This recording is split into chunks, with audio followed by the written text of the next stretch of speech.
નમસ્તે મિત્રો, સ્વાગત છે તમારું મારા આજના નવા વિડીયોમાં. મિત્રો, આજે આપણે બનાવીશું તવા ફ્રાય રાઈસ.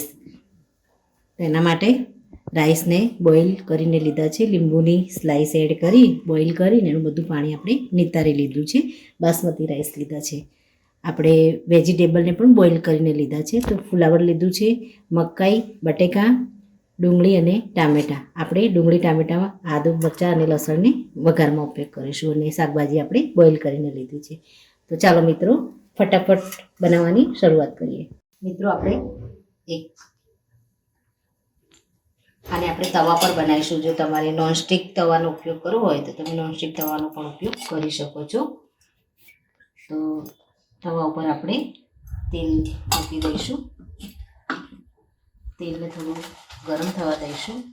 એમાં આપણે જીરું એડ કરી દઈશું. જીરું આપણે થોડું બ્રાઉન થવા દઈશું. જીરું થોડું બ્રાઉન થાય એટલે આપણે આદુ, મરચાં અને લસણને એકદમ ઝીણા સમારીને લીધા છે, એને આપણે આની અંદર એડ કરી દઈશું. મિત્રો, આપણે તપેલીમાં અને કુકરમાં તો રાઈસ બનાવતા જોઈએ છીએ, પણ આ રીતે તવા ઉપર આપણે બનાવીએ તો એનો ટેસ્ટ ખૂબ જ સારો આવે છે. આદુ, મરચાં અને લસણ આપણે એડ કરી દીધા છે. થોડા આપણે એને ફેરવી લઈશું. જો બાળકને સ્કૂલમાં ફટાફટ નાસ્તામાં કંઈક હેલ્ધી બનાવીને આપવું હોય તો આ રીતે ફટાફટ તમે બનાવી શકો છો. ઝીણી સમારેલી આપણે ડુંગળી એડ કરી દઈશું. ડુંગળીને પણ આપણે થોડી ચલાવી દઈશું.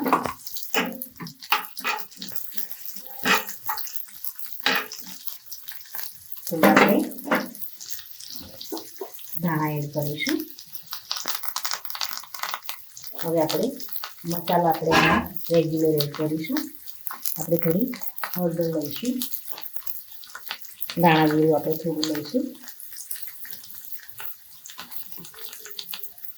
બધાને થોડું ચલાવી લઈશું. ગેસને આપણે થોડું મીડિયમ જ રાખીશું. હવે આપણે ઝીણા સમારેલા ટામેટાં આપણે આની અંદર એડ કરી દઈશું. લસણ અને આદુ મરચાંની સરસ એવી સુગંધ આવી રહી છે. સરસ એવા તેલમાં કૂક થઈ ગયા છે. ટામેટાને આપણે થોડા સોફ્ટ થવા દઈશું. બહુ આપણે એકદમ ટામેટાને એકદમ ગળાવી નહીં નાખીએ. ત્યારબાદ મીડિયમ સાઇઝનું બટેકું આપણે બોઇલ કરી અને કટિંગ કરીને લીધું છે.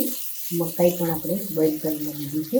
અને ફુલાવર આપણે નાનું ટુકડો આપણે બોઇલ કરીને એડ કરીશું. તો પહેલાં આને પણ સારી રીતે મિક્સ કરીશું. હવે આમાં આપણે મસાલા એડ કરીશું. બીજા આપણે મીઠું એડ કરીશું. રાઈસને આપણે બોઇલ કર્યા ત્યારે આપણે એમાં મીઠું એડ થોડું કરી દઈશું. એટલે મીઠું આપણે મીડિયમ જ એડ કરીશું. કાશ્મીરી લાલ મરચું લઈશું. થોડું આપણે તીખું મરચું એડ કરી દઈશું. ત્યારબાદ ગરમ મસાલો આપણે એડ કરીશું. પનીર મસાલો આપણે લીધો છે. થોડો પનીર મસાલો એડ કરીશું. વેજીટેબલને આપણે મિક્સ કરી વેજીટેબલને ફ્રાય કરીને બોઇલ કરીને જ દીધા છે. થોડી વાર આપણે ચલાવીશું. મિત્રો, મસાલાને આપણે બધા મસાલા એડ કરી દીધા છે. વેજીટેબલને આપણે ઓવરકુક નહીં કરીએ. હવે આપણે રાઈસ જે બોઇલ કરીને રાખ્યા છે એને આપણે આની અંદર એડ કરી દઈશું. અને આને આપણે સારી રીતે ચલાવી દઈશું, મિક્સ કરી દઈશું. મિત્રો, સરસ મજાનો ઢાબા સ્ટાઇલ તવા પુલાવ બની અને રેડી થઈ ગયો છે.